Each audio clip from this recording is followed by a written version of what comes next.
Welcome back to Sahara TV. My name is Rudolf Okonwo. This is the Skype call segment. This is an opportunity for you, our viewers, to give us feedback and join us in a discussion around some of the topics we've been talking about today.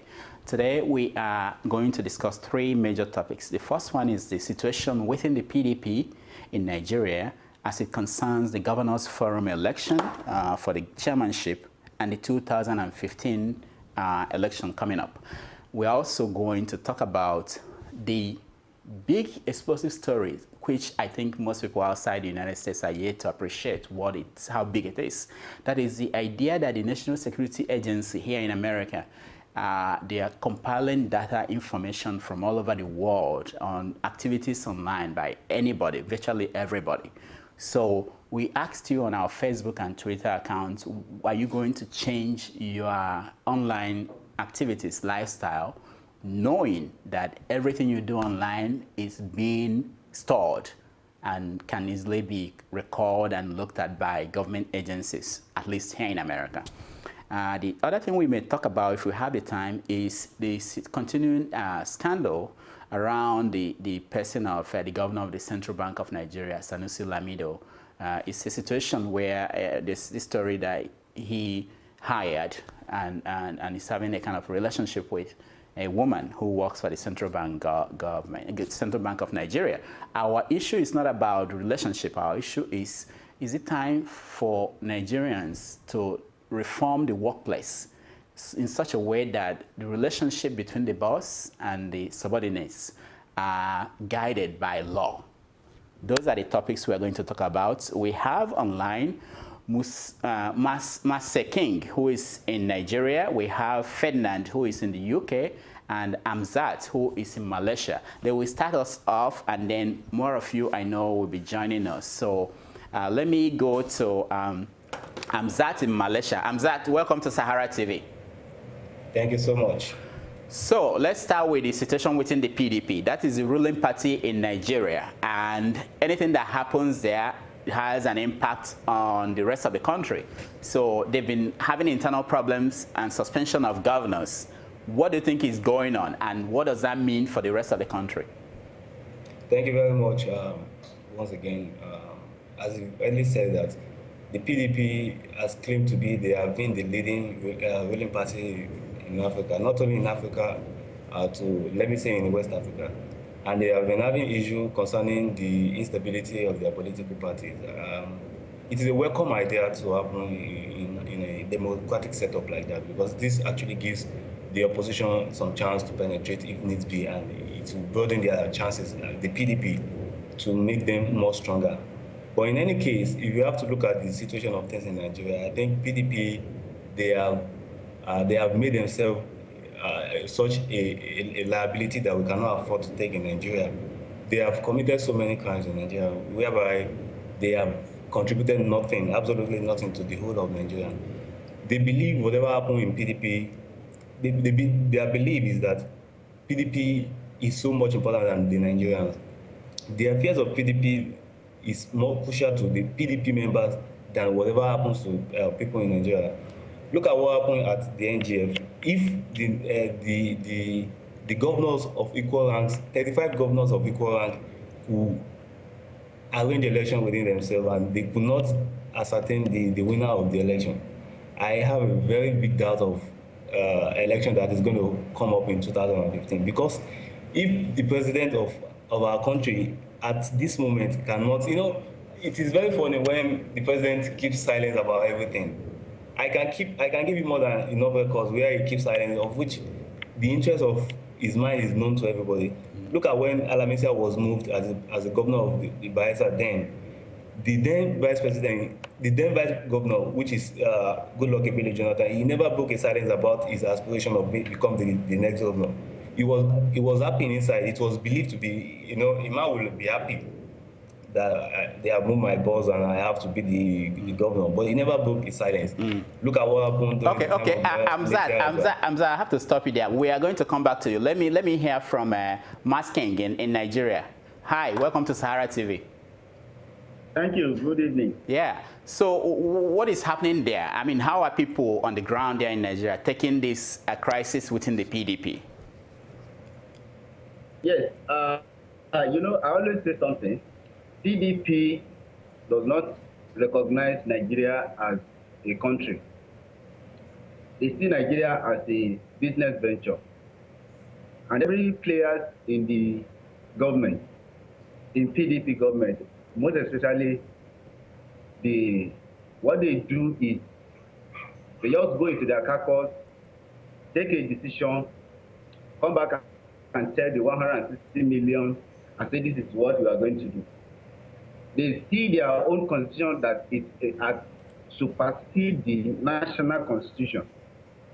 Taking, for instance, the issue of presidential rotation or whatever, which is a PDP caucus, not even in PDP constitution.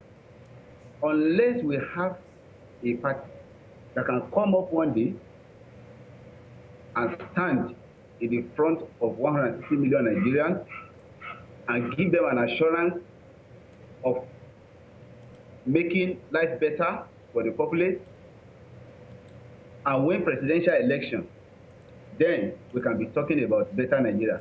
As far as I'm concerned, as far as Nigerians are concerned, under PDP, there is no government, and there can never be government. Now, Ferdinand, in UK, does this open any door for the opposition? Before then, let me add to what Matt King has said.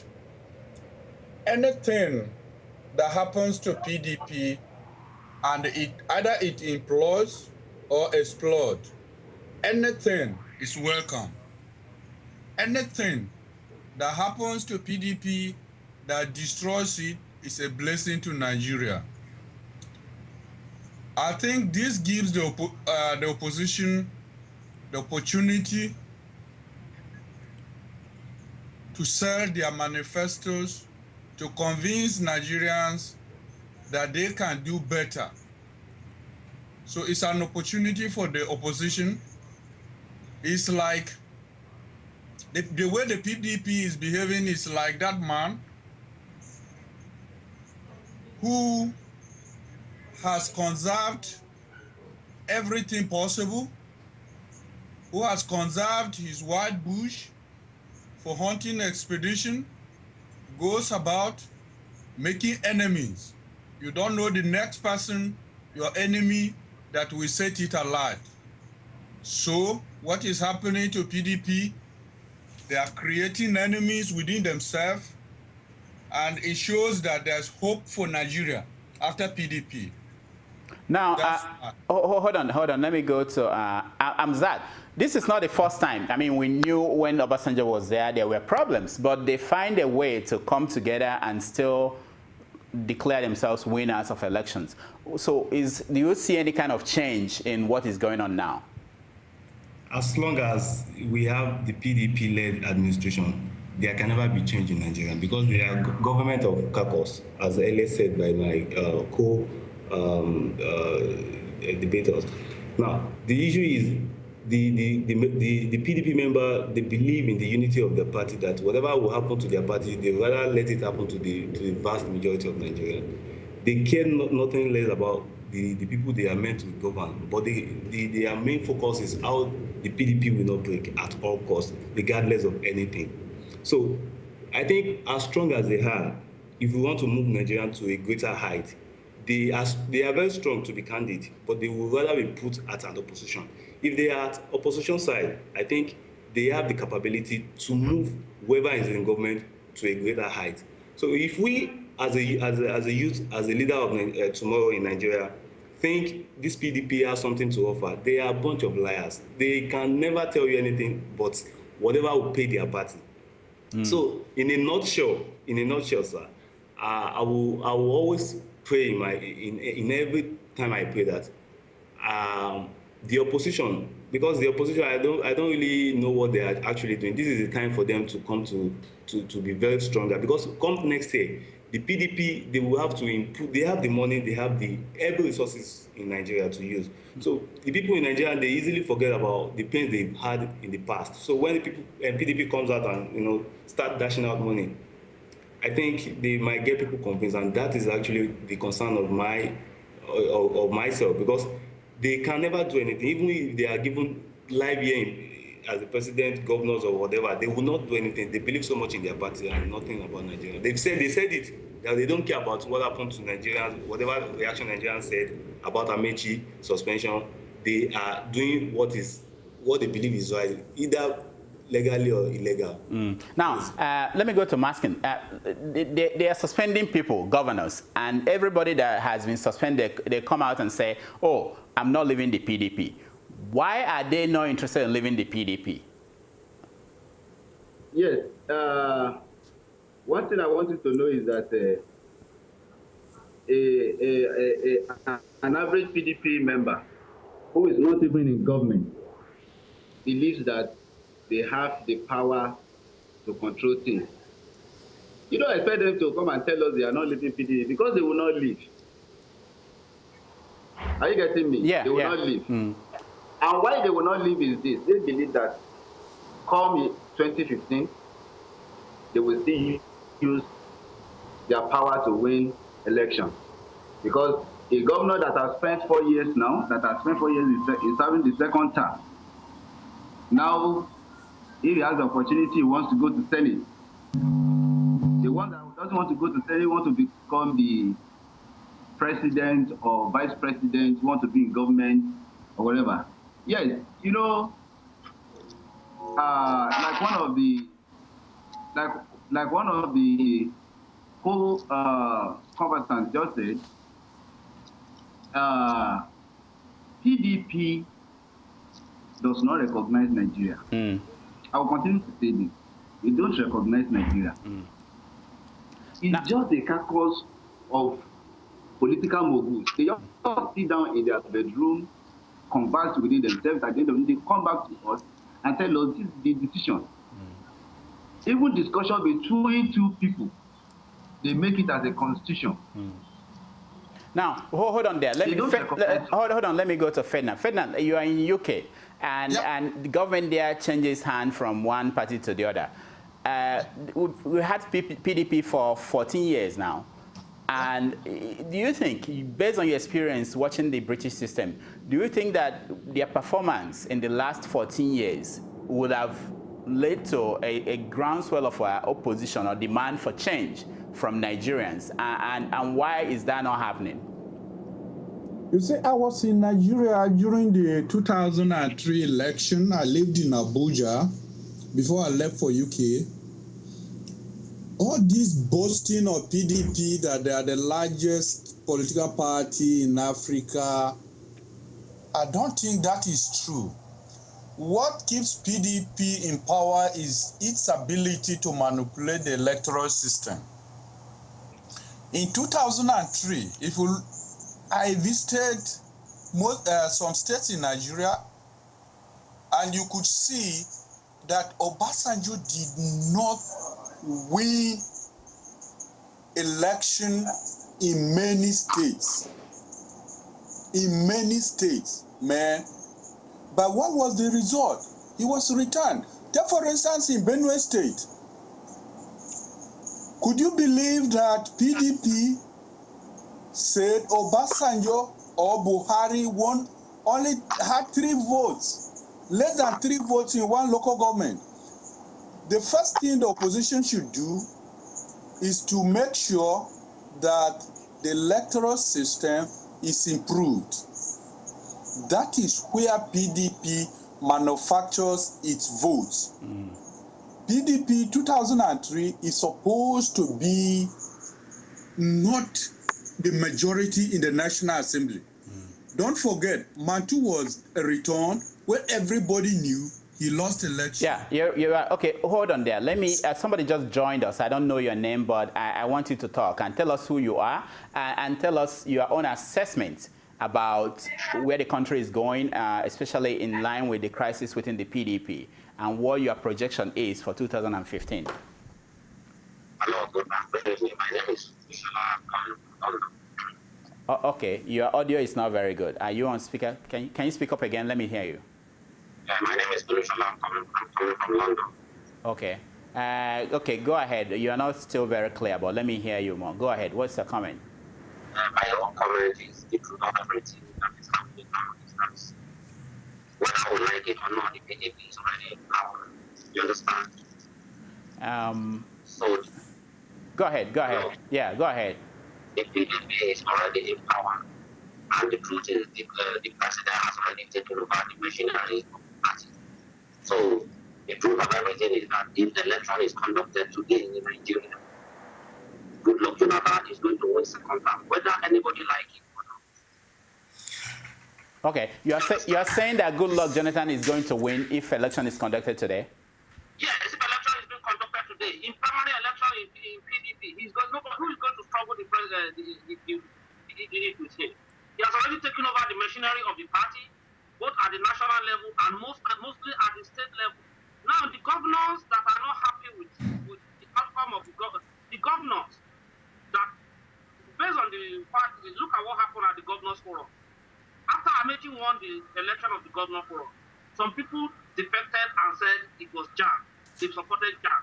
But let me tell you the truth. The 19 governors that have voted for Amechi is only the opposition party that can come out and say exactly what has happened. None of the PDP governors, because are you telling me out of the 19 governors, none of the PDP governors have voted for Amechi, but none of them can come out categorically and say I voted for Amechi and Amechi is our re-elected chairman, because any of the PDP governor that dares do that is going to face a round from the president, and none of them, maybe some of them that their term is expiring, maybe their second term they can no longer contest for governor, are trying to go to the Senate, and in order to fulfill that dream, they don't want the wrath of the governor, because the president, because if once they just declare that they are supporting Amechi, the next day the PDP will suspend them from the party, and so none of them is ready to risk their career for Amechi. That is just what is happening. Yeah, but are you saying, so the question is, okay, so he has control of the party machinery, but what about the voters, the national electorate? Do you think that he could win an election today? No, he can win an election in the sense that we, the elite in Nigeria, don't vote. No. Are you hearing me? Yeah, go ahead. Look, I have participated in a lot of elections in Nigeria, right from 1999. You understand? Mm-hmm. I discovered that we people that we are sensitizing people, we people that we say this government is good, this government is bad, on the day of election, the executive, the middle class stay indoors. Is the tout, the garage boy that goes to the polling station to vote. And these people that vote, they only believe in the money they are being given. That is why it's very easy in Nigeria to buy vote. Take for instance in Oyo State. What happened in Oyo State is that anybody that has the support of the National Union of Road Transport Workers is going to be the next governor. I work in Oyo State. You understand? Before I came to London. So I know exactly what is happening. The same thing applies to Lagos. Why do you think Tinubu is close to the area boys and is very close to the National Union of Road Transport Workers? Because he knows the Okada people, these are the people that vote. All right, hold on there. Let me, somebody was laughing. Amzad, what do you think? Yeah, thank you very much. You can see I'm laughing. Thank you, Lushola. I really appreciate your concern about this. See, if elections are to be conducted today in Nigeria, whether by hooks or by crook, Goodluck cannot, even he cannot win me, not to talk of winning a reliable candidate. They have shown their demonstration in several occasions to let the Goodluck-led administration that he is just an opportunist, not a politician. Take, for instance, look at when they conducted election for the Speaker of the House of Assembly, House of Representatives, his candidate lost gallantly to the favor of the opposition. That is number one. Number two is, they said, I'm very well aware that some of PDP members voted for Amechi. Perhaps they might not have the courage to come out. Because whoever go against the wish of the president of now, even before now, let's take from Obasanjo's side, whoever go against the presidency in Nigeria they will use whatever power in their capacity to winch on such a person. So all of those governors who voted for Amechi and they cannot come out, I call them a coward. Because Goodluck is a man, they are also a man. If they don't have skeleton in their wardrobe, that if I confronted the president, what will happen to me? They knew in their mind that they have stolen our money, they have embezzled a lot of things that they can be held accountable for. If they have not committed any crime, nothing will stop them from voting. This is vote. This is a civil right that you have to exercise, whether somebody wants you to do this or not. You have the right to think on what you want and what you don't want. Now, come to think of the fact that Mr. Olushola just said now that in Oyo State, that I'm from Oyo State. I voted in 2011. And I will not buy the idea that whoever has the support of the area boys win election. In Oyo State where I vote in our Southeast local government, Ward 11. I'm very relevant in police of Oyo State. Yeah, it has gone back in the days that where people vote and they go back to their home. I don't know what happened in other region of the country, but in Southwest where I monitored the election in 2011. I spent a lot of my money, my energy, everything I had to make sure to see how the election were being properly handled. It was thoroughly handled and people defended their votes. I have an example in where I vote. There are some woodlands that they actually came to our area. They wanted to come and steal the ballot box, and we took our ground and we fought them, despite the fact that they were harmed. So if we can, in Southwest, I can attest to it that people are now getting to the age of voting and stand with their votes, whatever comes out of, because we knew that after today we don't have any other day.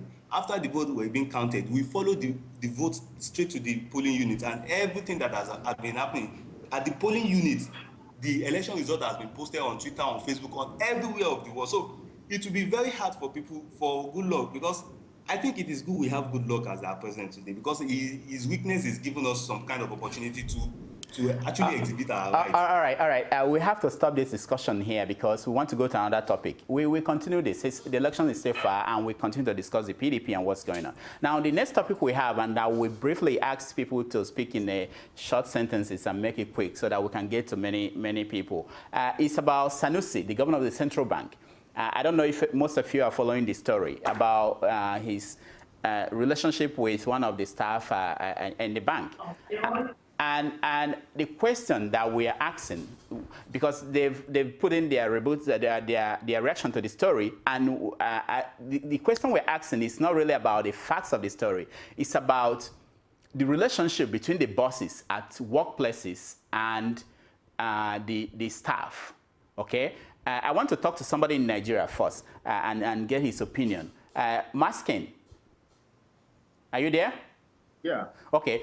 Yeah, I'm with you. Yeah, where you work, how do you see the relationship between the bosses and the staff? And do you think there is need for a kind of reform in terms of the power the boss has over the staff? Yes, thank you very much. This discussion is very, very timely, because it's just very unfortunate that the people in power on the Civil Service Commission or whatever that can make change, maybe they are not even listening to this, but I will tell you categorically that it's the civil service, the way people work in Nigeria, either in private or public, it really needs an urgent reform. The issue of Sanusi and his mistress, the office romance they are doing, the official romance, or whichever one you want to call it, is something that has which is the order of the day. If you are not in good terms, you are a female, you are not in good terms with your boss, your male boss, you will not have promotion, you will not get anything good in the office, while others are getting their own. You will not even, they won't even send you for training or whatever. Why? They will be sending people that are not even relevant for all these things.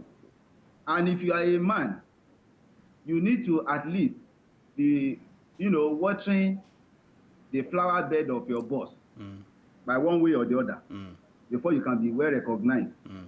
Now, the issue of work in Nigeria, office is like a slavery where people, you will be forced to do one or two things before you can get a hedge forward or ahead. So hold on there. Let me talk to Ferdinand. Are you there? I'm there. Okay, you are in the UK. And what is the difference between the way the workplace in the UK works and what you used to know in Nigeria? In Nigeria, what we are reading about Sanusi is a common thing. Very, very common. In fact, I believe once you are up at the upper part of the ladder, it's a struggle. Ladies struggle to keep your company, for you to accept them. It's too common. It's so common. But what we should understand is fidelity is part of integrity. It's a key factor. It's a key arm of integrity. You cannot say you are a man of integrity when one aspect is not there. That issue is so common in Nigeria. So common. Okay. Now, hold on there. Olushola, are you there? Yes. Yeah. Let me add something. Okay, go ahead. The issue is that the chief executives in Nigeria, they do it with impunity. They do it with impunity. I don't know how we can kill that. I don't know. Okay, hold on. Let me see. You are reporting, maybe we go a long way to check those excesses. Okay, hold on there, okay? Olushola, are you still there? Yes, I'm there. Okay, good. So what I want to ask you is, now, if you look at the comments online and under different platforms about this story, it appears as if men are out there defending Sanusi. Why do you think they are doing that? They're doing that to protect what some of them call privilege of being a man, or do you think that they don't believe that there's anything wrong in what happened? No, actually, not that they are supporting Sanusi, but me, I believe that, one, it depends on the work ethics of the central bank. If central bank work ethics allows such a relationship in the office, and I don't see anything wrong with it. Do you think it allows it, or are you saying that it's possible that the central bank ethics will allow something like that? The central bank, definitely normal work ethics, something like that should not be allowed in the office. Okay. It's not even allowed. Let's say it's not allowed. Okay. But the relationship between Sanusi and the woman, fine. According to the defense that the central bank wrote recently, they said the woman is not a staff of central bank. That is a contractor to central bank. You understand? Yeah, but there was a follow-up story that confirmed that she actually was hired by the central bank, and Sanusi was the person that gave the instruction to make sure that she was hired.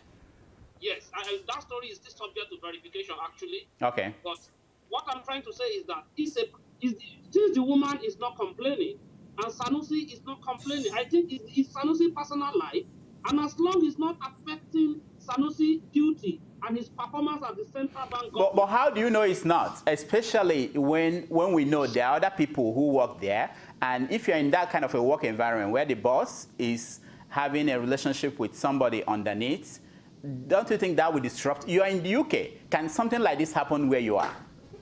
No, even though, let me tell you something, I'm in the UK, something like this is not practicable. You understand? Yeah. In the sense that, but where you work in the UK, if you have an affection for somebody, I think it's your personal life.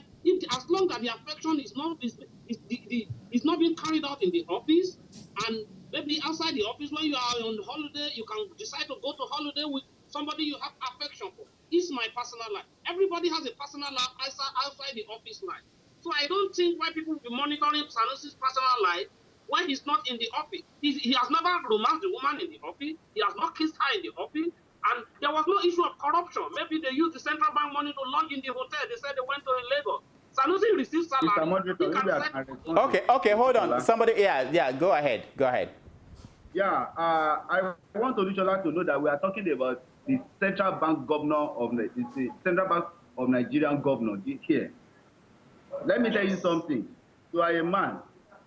You cannot tell me that Sanusi will be having an office romance with a mistress, and he will be giving contract or like work in the office, and you want to tell me that other staffs will benefit, that are even in the same office, in the same rank or whatever, in the same level, will benefit as that woman is benefiting. We are talking of integrity here. Are you getting me? This is a married woman.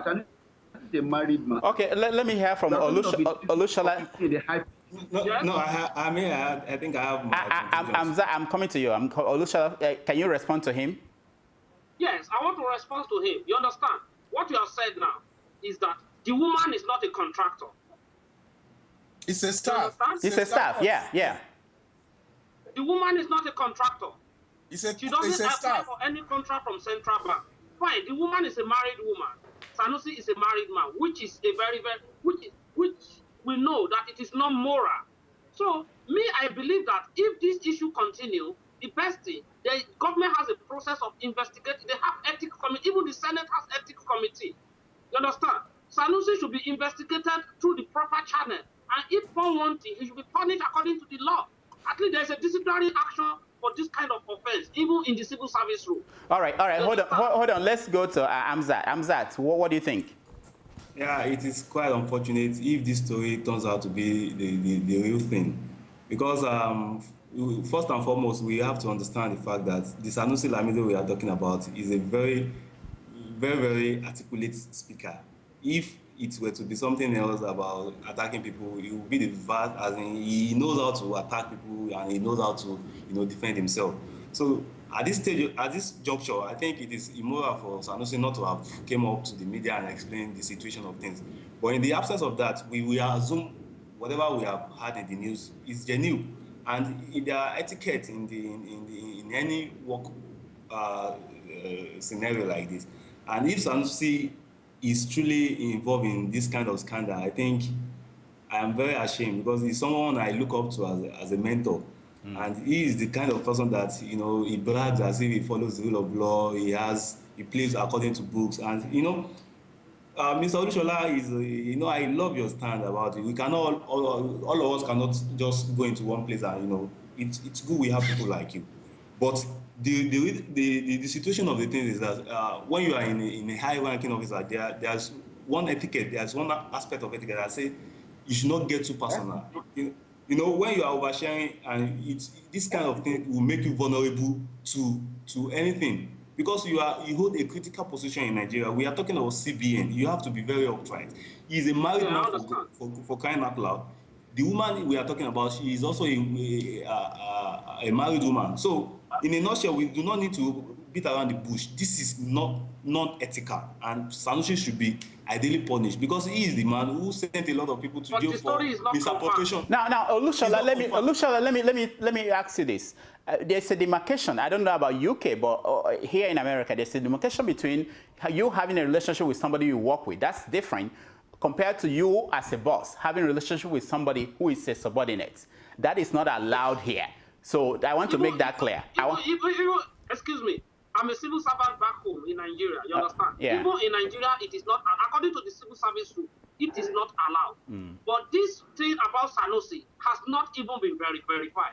It might just be a propaganda. Okay. Nobody has ever done anything on it. That is why it has not been verified. Let me give you an example. I have a brother who works at the then Intercontinental in Nigeria, and he met his wife in the line of duty. Both of them are working at the same time in Intercontinental. The boss has to call them, and somebody has to withdraw for someone, because they cannot allow relationship to work with work. Somebody has to step down for one to continue their job. So if such a law will happen at that stage of their parastatal, it is wrong of Sanusi. Excuse me, you have read something in the paper. Excuse me, you have read something in the newspaper, and you are now concluding that whatever they are saying in the newspaper or whatever is being published is true. Sanusi is the man who always go along with the politics of Nigeria. Even though those that doesn't concern him, he put his mouth to everything that happens. He's a very articulate man. Let me I respect him. He should have came up to I'm sorry, hold on, okay? So, Olushola, you are saying if this is because it's not true, you are not sure it's true. That's why you are opposed to that. So, but if it's true, what do you think should happen? If it's true, Sanusi should be referred to be investigated by appropriate. There is an appropriate channel. Okay. The disciplinary committee of the Federal Civil Service Commission. Okay. So what is wrong with the media? Doing this report? There's something wrong with that. You are saying that are you saying that the next level should be for the whatever appropriate committee that will look into that should look into that? Are you saying that the media is doing their job by reporting the story they have? But what? The media is, I understand that the media is doing everything possible. You understand? Because the media is doing their job by reporting the story in which they are supposed to report. Yeah. Right? But what I'm trying to say, it is not everything that the media has. Let me tell you something. What Awolowo said in 1969, Awolowo said something, that the media is like the mind of the people. That is why every politician wants to fight the media, because it is the media that will control the mind of the people. You can see. So that is what is happening. We understand that. So that's what that means. We don't have to believe the media all the time. Okay. Everything the media has told us is still subject to verification. I want Olushola to know. Mr. That this media you are talking about, you need this media to succeed. Do you understand? Yes, Even though whatsoever you want to talk about, you need this media. This all right, media all right, guys, we need to understand the wait, fact hold on. Amza, hold on. We're out of time, so I want to come to each of you. Just tell me one thing you want to see change in the workplace in Nigeria. Ferdinand, you first. There should be a code of conduct for every workplace. Okay. Geared towards In terms what? of sexual harassment. Okay. And everything. All right, that's enough. That's enough. That's enough, Ferdinand. Let me go to Maskin in Nigeria. Yeah. What I expect, a change I expect in the workplace is a workplace policy. Either you call it a code of conduct or a workplace policy, and a copy should be printed and be distributed to all workers. And this should be done by the National Service Commission, or what do you call it?